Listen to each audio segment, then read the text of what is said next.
Hi, folks. How are you out there? Rick Wagner here, coming at you, jumping right off the helicopter, right into your radio. It's a tight fit in there, but I've been working out. I've lost a little weight, maybe a couple of pounds, so I don't get rubbed as raw on the sides when I get in there. So I hope you guys had a good week. I'm sure you were glued, I'm sure, to your televisions to watch the January 6th hearings on Thursday. They were all, excuse me, I have to pass out a minute, and I was just thinking about how exciting they were. What a bunch of baloney. I mean, this is the kind of court kangaroos wouldn't watch. Heard somebody say, oh, it's kangaroo court. No, kangaroos are way too smart to watch something like that. And actually, too smart to put something on like that. What a bunch of hooey. I mean, even if there were something in there, and who knows, there might be something in there of interest or that we would like to know. It's so jumbled together with misstatements, partial statements, statements that no one actually said that are restated, let's say, and then video from depositions that's chopped up and put together. Who believes stuff like that? If I presented something like that in court to a group of people, they would immediately, without even knowing anything else about it, think you were trying to put one over on them.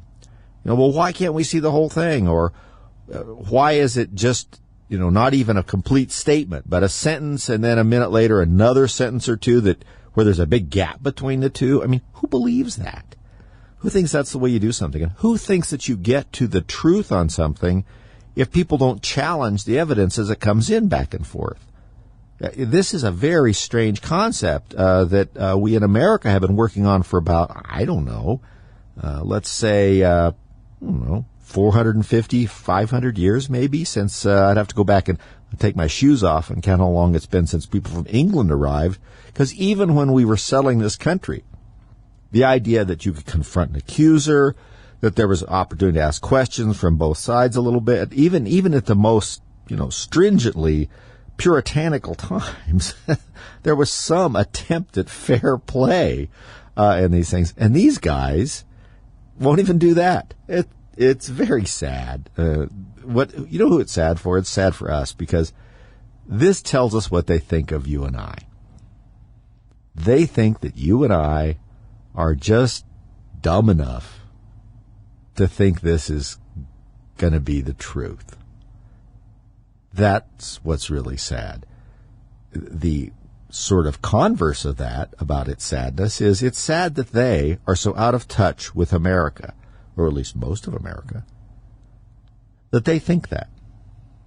Their lives are essentially wasted. If this is your opinion about the population, about people out in, most of the country and stuff, then you don't know anything.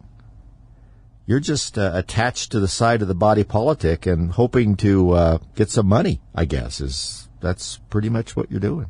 Figuring out some way to demagogue people and hope they pay you or elect you to something so that you can somehow collect money. I mean, it's a little concerning that all these people go to Congress without a whole lot of money, get paid pretty well, but it is hard to live if you're living in D.C. and you get another house and stuff. But, it's still pretty good money, even with those things. But you don't think you're going to come out of there $10 million better after a few years? I mean, it seems like, golly, you must be saving your money really well if that's the case. It's a corruptocrats. That's all it is. And there's plenty of them on both sides. It's just that the ones on the left not only collect money at least the same way the ones on the right do in some cases, not all of them. I think the people of the conservatives, more often than not, are okay. I would say that the Democrats, and so many of them come from countries. They are like foreign countries, aren't they? Come from places, large cities and municipalities that are so corrupt by nature that just seems second nature to them. And so they naturally figure, oh, what the heck?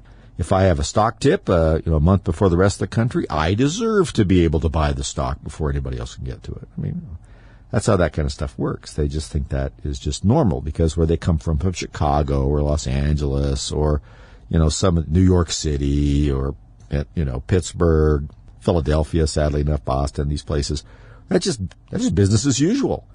It's like they're just one step away from when there's a construction project stopping by and asking, where's my cut? They're not too far away from it being that blatant. So I guess it shouldn't surprise us. Anyway, I wanted to say, I was talking to someone day before yesterday, actually, in New Mexico. We were talking about something completely different. They have a small business down there, and I think they're probably Democrats. They're probably registered as Democrats. And they were discussing how they pay high taxes for where they live, and nothing ever gets fixed, nothing gets done. They don't know where the money goes. They don't know if someone is just making a lot of money. And I said, that's possible. It could be being diverted to somebody's brother-in-law that owns, a company that works for Public Works. Who knows? But I said, the scarier side of that is that it's very possible that amongst all of this money that disappears or doesn't seem to go towards anything that's productive is just plain stupidity, right? Because the Occam's razor of this is that never assign to cupidity or to, let's just say, in noble purposes, that which can be explained by incompetence. So you always have to look to that too, and we very much are supporting incompetence in our electoral system right now. But it was interesting to listen to them and their city council. They were talking about, I can't believe, the city council. I see what they don't seem to have anything in common. What are they talking about? The people out here I talk to don't want that. And I said, this is a common problem, is that no one pays attention in their local government, city councils and so forth, until they are run headlong into some craziness that they're doing. And then you say, well, how did they get here? Where'd this knothead come from? Who elected this loon? Well, maybe you. Or, if not directly, by inattention. You didn't pay attention to Iran. So even if you didn't vote for them, you didn't make any effort to vote against them or vote for somebody else sometimes, or even to know who was who. And then you run into it. You realize, wait a second, these local politicians have a lot more effect about what I want to do. I want to build X, Y, and Z, and now I find out there's 50 different reasons why I can't. If you really want to know how that turns out, speak to somebody that lives in California, particularly one of the municipalities like Los Angeles especially, about trying to build anything, like a garage in your backyard, or put in a swimming pool, or just say you want to build a shed. It is enormously difficult and shocks you because many times it's not that big a deal.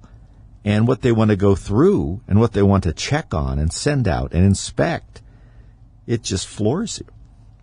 But unless you do something, you don't know about it. And then you run headlong into it and go, well, who elected these? Who's doing this? The people that you didn't pay any attention to. That's who. Which leads me to the next segment. We're going to have someone in here where I'm going to speak with someone. It's Bobby Daniel.